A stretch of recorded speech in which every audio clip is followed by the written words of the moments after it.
భమ్మెర పోతన విరచిత శ్రీమద్భాగవతం ప్రథమ స్కందం 7వ భాగం వ్యాసచింత. ఓ మహానుభావ సూత, నీవు సమస్త గ్రంథాల సారం తెలిసినవాడవు, భాషణలన్నీ బాగా తెలిసినవాడవు, అనేక విధాల కథలను చక్కగా చెప్పడంలో మిక్కిలి నేర్పరివి. ఇప్పుడు మేము అడిగిన విషయాలన్నీ ఆమూలాగ్రంగా మాకు సవివరంగా వివరించు మహాత్మా అని అడుగుతున్న శౌనకాది మునీంద్రులతో సూత మహర్షి ఇలా చెప్పసాగాడు.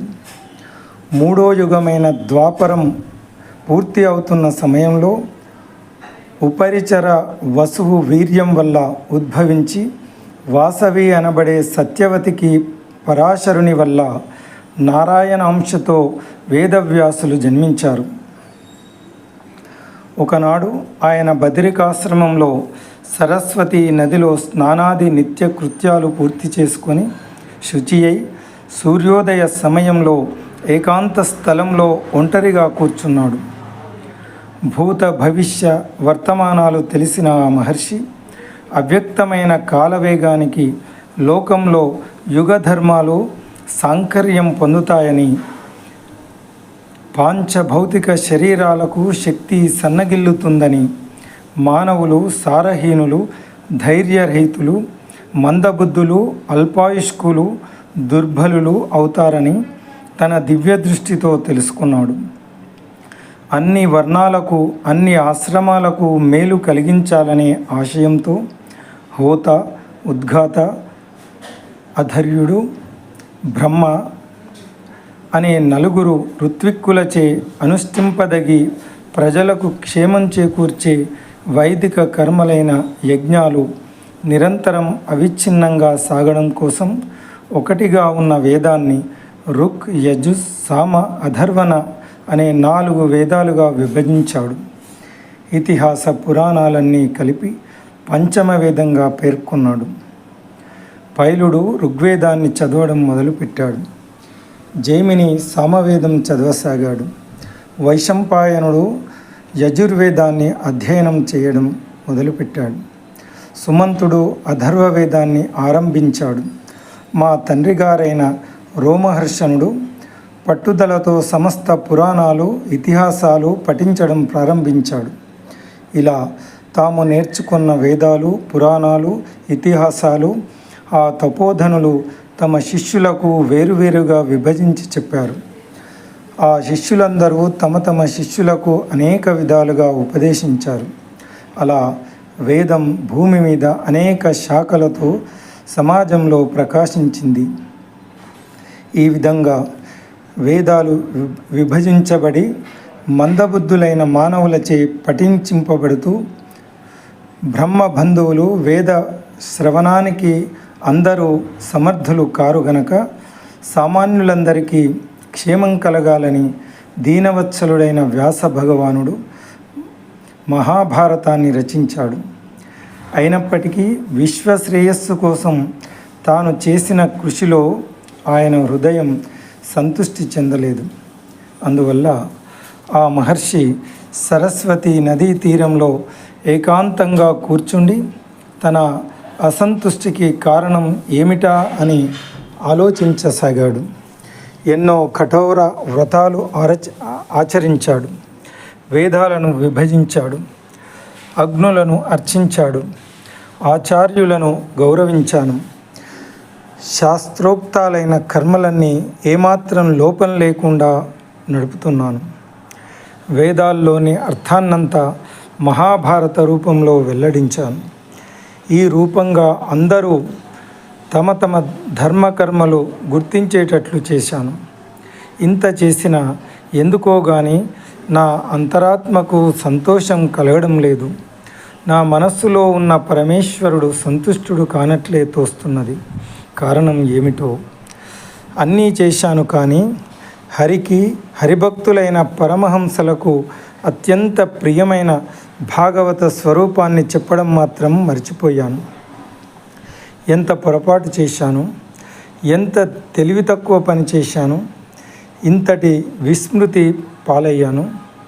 అని వ్యాస మహర్షి విచారిస్తూ కూర్చున్నాడు. ఆ సమయంలో తన చేతిలో ఉన్న మహతి అనే వీణ తీగలో నారాయణ నామం నిరంతరంగా ప్రతిధ్వనిస్తూ ఉండగా, నోటి వెంట వెలువడే హరినామ సంకీర్తనం అనే అమృత ప్రవాహంలో మహాయోగులందరూ పరవశించిపోతూ ఉండగా, బంగారు రంగు జటాజూట కాంతి సమూహాలకు దిక్కులన్నీ ప్రభాత కాంతులతో మెరుస్తుండగా, ఒంటి నిండా ధరించిన తులసిమాలల సుగంధాలు ఆకాశం నిండా వ్యాపిస్తుండగా, ముల్లోకాలలో అఖండమైన పేరు ప్రతిష్టలు కలవాడు సకల శాస్త్ర పురాణ విశారదుడు అయిన నారదుడు వ్యాసుని దగ్గరకు ఆకాశ మార్గాన వచ్చాడు. అలా వచ్చిన నారద మహర్షి వినయశీలుడు, వేదాలను విభజించిన ఉల్లాసం కలవాడు, సంసార దుఃఖం లేనివాడు, మనోవిజ్ఞానం పూర్తిగా కలిగినవాడు అయిన వ్యాస మునీంద్రుణ్ణి చూశాడు. ఈ విధంగా తన ఆశ్రమానికి విచ్చేసిన నారదుడిని చూసి లేచి వ్యాస మహర్షి యథావిధిగా పూజించాడు. అప్పుడు నారదుడు మధుర మందహాస సుందర వదనారవిందంతో మహతి విపంచిని మెల్లగా మీటుతూ ఇలా ప్రశ్నించాడు.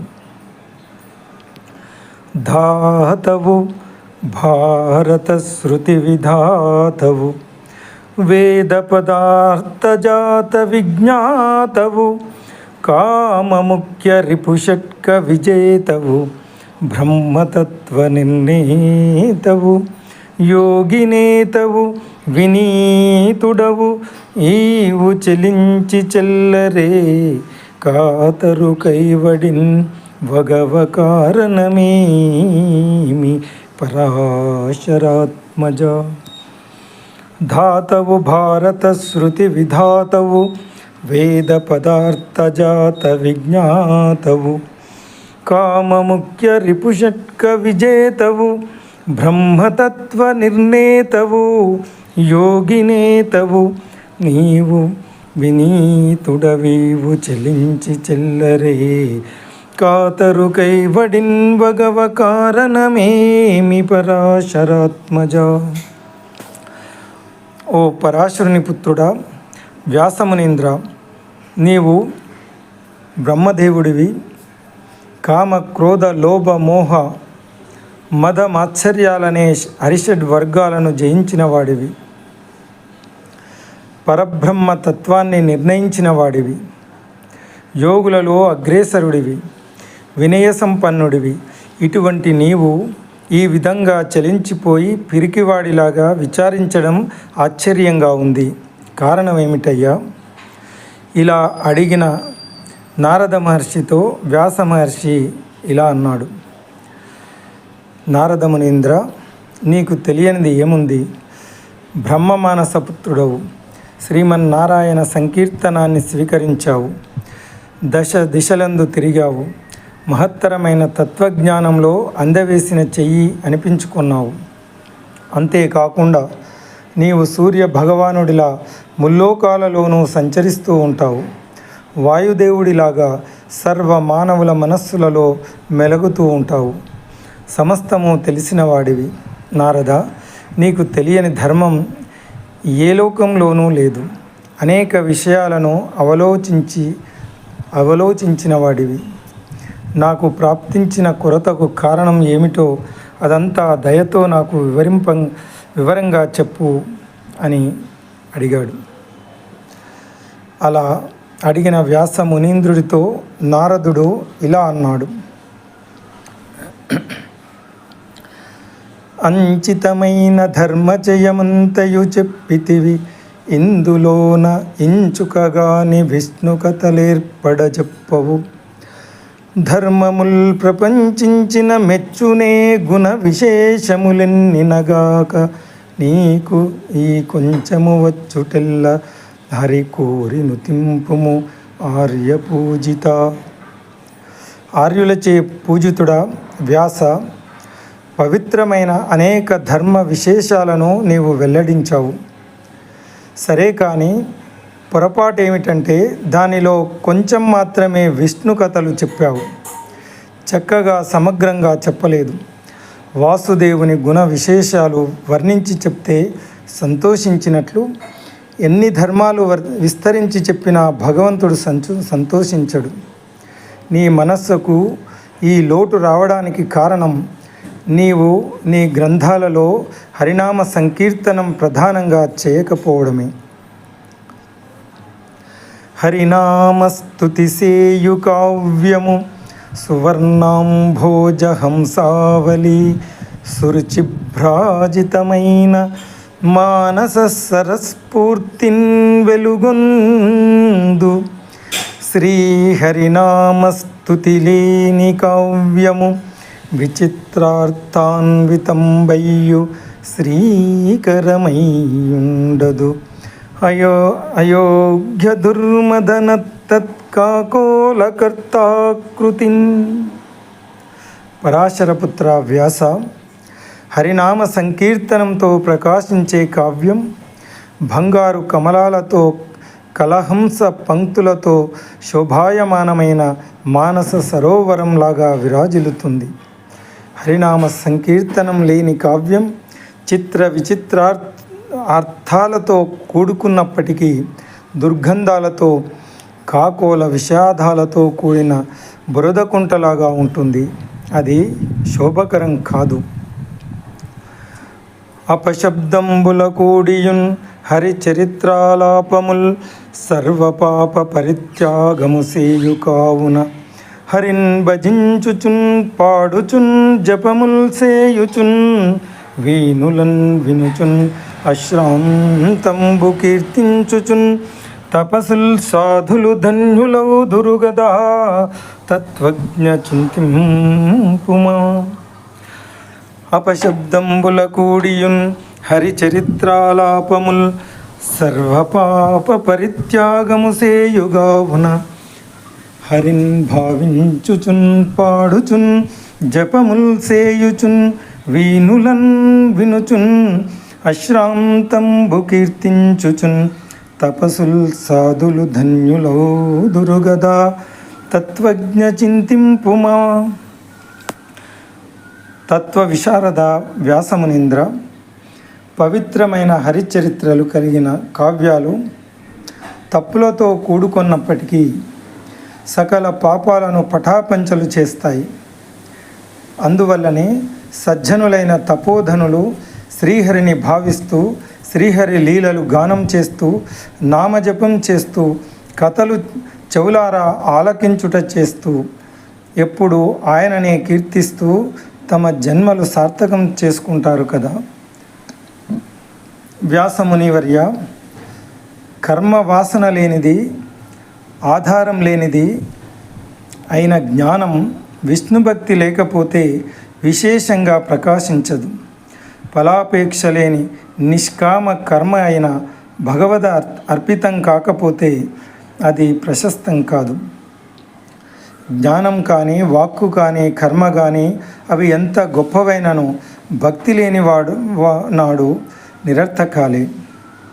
అందువల్ల వ్యాసమహర్షి, నీవు మహానుభావుడవు, సత్యదర్శనుడవు, దిగంత విశ్రాంతమైన కీర్తి కలవాడవు, సత్యనిష్ఠుడవు, నియమ పరాయణుడవు. మానవులందరికీ భవబంధ విముక్తి కోసం భగవంతుడైన మాధవుని లీలలు భక్తితో విశేషంగా వర్ణించు. వాసుదేవుని వర్ణించని ఘట్టాలన్నిటిలో భావార్థ భేదాలు వెతుక్కుంటూ ఆయా వివక్షల రూపాలు నామాలు పట్టుకో వేలాడేవాడి మనస్సు ప్రచండమైన వాయువేగానికి ప్రవాహంలో పడి కొట్టుకుపోయే పడవల రేవు చేరలేదు. కామ్యకర్మలందు ఆసక్తులైన మూఢ మానవులకు నియతాలైన ధర్మాలు చెప్పి అనుశాసించడం నీ వంటి వానికి తగదు. ఎందుకంటే వారు అదే ప్రధానమని భావించి కలుషితాలైన కామ్యకర్మలకు అలవాటు పడి పరమార్థాన్ని విస్మరిస్తారు.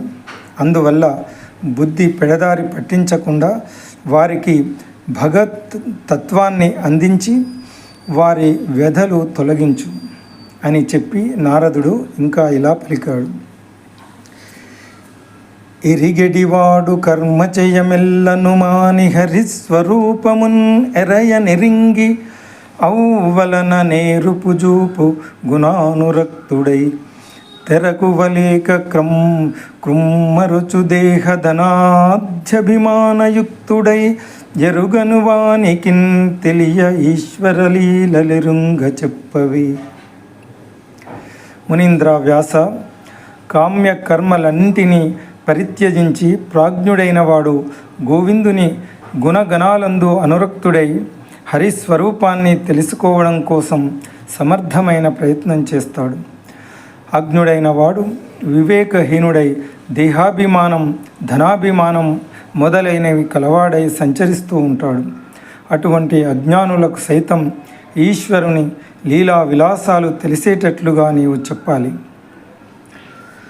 ఎవడైతే తన కులధర్మాలను వదిలిపెట్టినా సరే గోవింద పదార విందాలను శ్రద్ధాభక్తులతో సేవిస్తూ కృతార్థుడు కాకుండానే మృతి పొందుతాడో అట్టి వానికి నష్టమేమీ కలగదు.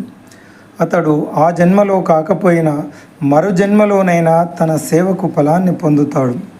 అలా కాకుండా విష్ణు సేవకు దూరమైన వాడు ఎట్టి కులధర్మాలను గౌరవించి ఆచరించినప్పటికీ వాడు ఎన్ని జన్మలెత్తినా కృతార్థుడు కాలేడు.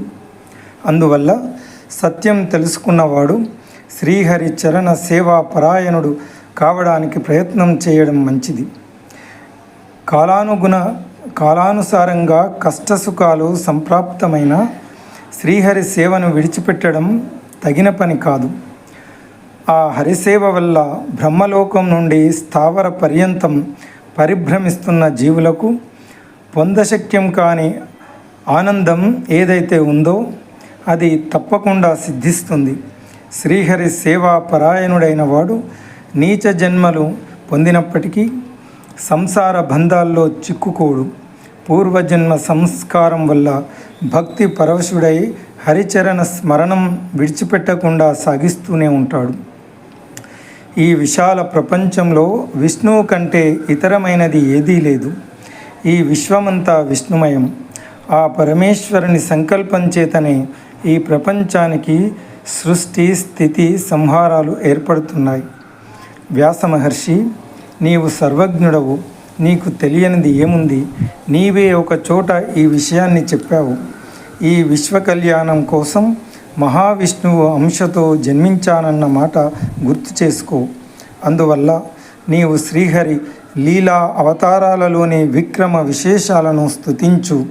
మానవుని జ్ఞానానికి, అధ్యయనానికి, ఔదార్యానికి, అనుష్ఠానానికి, తపస్సుకు, ధైర్యానికి, సంపదకు ప్రయోజనం పుణ్యశ్లోకుడైన పురుషోత్తముని స్తుతించడమే అని ఆ నారద మహర్షి భాగవతాన్ని రచించడానికి వేదవ్యాసుల వారికి